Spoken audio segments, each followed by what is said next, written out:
Soprod et la RTI vous présentent en partenariat avec le 179, votre conseiller client de la CIE, 2 minutes pour comprendre.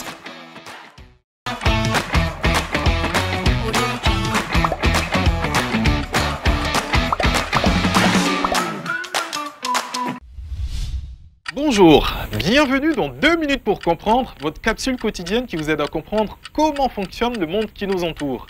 Aujourd'hui, je vais vous parler de l'électricité. L'électricité, on l'utilise tous les jours. Rien de plus facile à utiliser puisqu'il nous suffit seulement d'appuyer sur un bouton ou de brancher une prise pour que tout se mette en marche. Ces simples actions nous permettent d'allumer la lumière, de regarder la télévision, de recharger notre téléphone.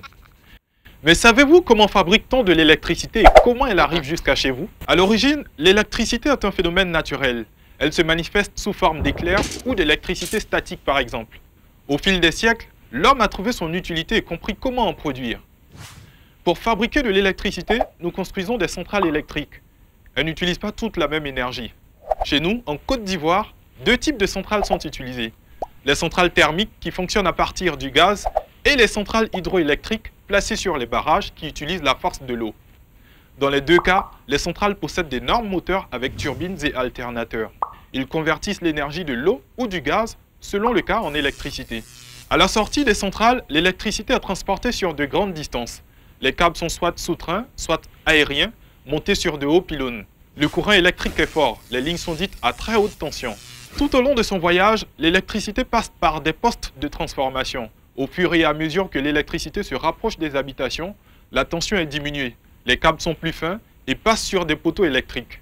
Au niveau des postes, l'électricité est répartie pour être distribuée là où il y en a besoin.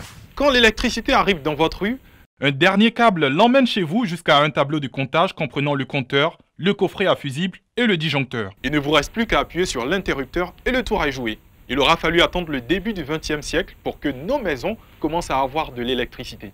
Je vous donne rendez-vous la semaine prochaine pour de nouveaux numéros de 2 minutes pour comprendre. Soprod et la RTI, en partenariat avec le 179, votre conseiller clientèle de la CIE, vous ont présenté 2 minutes pour comprendre.